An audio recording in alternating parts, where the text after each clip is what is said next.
Alright, what's going on everybody? Welcome back to another video here on the channel. And before I even get started, my voice might sound a little bit different because yes, I'm once again sick for the second time this month. Could you believe it? Anyways, I wasn't really thinking about making a video anytime soon, but they finally got my boy Andrew Tate, the top G himself. It's been like the biggest story all day, trending on Twitter and Instagram. There's a lot of split opinions about it, and I'm gonna give my take on this whole situation. Now, as a labeled and certified woman hater, such as myself, you would think that I would agree with a lot of the points and subject matters and takes that Andrew Tate even brings up in the first place, but not really. You know, it's a lot of the stuff that he says is kind of crazy, and I can see that it's having an effect on younger kids, even though, you know, we love the memes. We love the memes, all right? I can see it having a little bit of an effect, not as grandiose of an effect as people like to project on their social medias, because all in all, yeah, Andrew Tate has a big following, but it's not like the kids that are growing up now listening to this stuff are gonna have this rooted in their core when they grow up to be like 20 or 23 or something like that, and when they actually start getting into the dating game. Now, one of the things that I've been seeing on social media recently about this whole topic is that Twitter, Instagram, and Facebook are kind of pressuring YouTube and TikTok and other social media platforms to kind of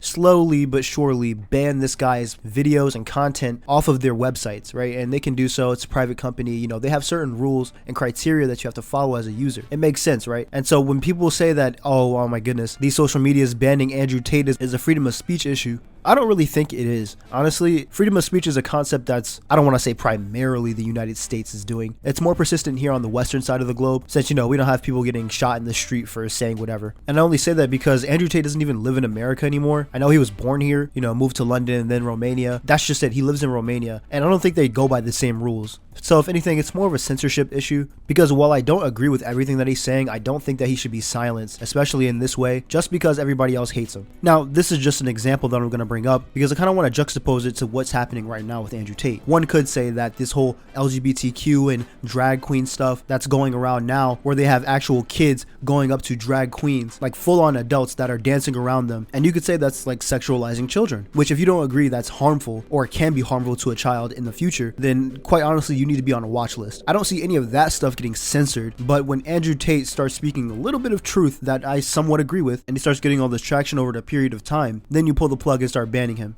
Look, I know that there's rules. I stated that in the beginning of this video. I understand that. There's certain criteria that you have to follow in order to be a user on the platform. But when it comes to banning someone permanently or banning them at all or giving any type of punishment, shouldn't you do it equally instead of having a little bias towards your name and then trying to funnel that bias towards other platforms? Exactly. It doesn't sound very fair to me. Now, another thing I wanted to touch on is how he even gets popularity in the first place. I'm pretty sure the dude doesn't even care about his own like channels being banned and his own profiles and whatnot, because he has literally hundreds if not thousands of people sharing his videos and his clips all over social media. So it's kind of like trying to kill a hydra where you chop one head off and then two more grow back, right? And so it's kind of like killing him off of social media is going to be an entire mission, and it's going to take coordination that I'm pretty sure even some teams at these big corporations that are trying to silence the guy can't even accomplish. Like I said before, you ban one account and two more pop up. His videos are quite literally everywhere, on Shorts, on TikTok. Damn it, if they could, they'd be on Vine. I mean, you got to take into account dozens of user profiles with the name Andrew Tate or Cobra Tate or whatever he calls himself, Top G and whatnot. And even then, his presence still isn't dead, because not only does he have the Hustlers University, which is like $50 a month, I believe, and I can admit it's kind of a pyramid scheme, to be honest with you, but on top of that, he's always on other people's streams like XQC, Aiden Ross, you know, these big popular streamers doing debates with like Destiny, Sneeko, and pretty much everyone else. He's still getting exposure through their audiences who probably already know who he is. Andrew Tate is one of the guys I feel like who actually understood that viewership is one of the most important things on the internet, especially for creators. He's using the creators to get more traction to his website, and so that his clips can be spread more and more, which makes it harder and harder for YouTube, TikTok, Twitter, Instagram, and all these other platforms to take him down officially. Would I be wrong in saying that this man is actually playing 4D chess? When the guy said that he was living outside of the Matrix, this is probably what he was talking about. And on top of that, let's just say if all of the companies just ban Andrew Tate altogether, right? His website's taken down, everything's pretty much gone, right? This man still has a Bugatti, dozens of other cars, he's a multi-millionaire, can get any girl he wants, and what else? He's bald. First I slapped the cheese on the bread like this.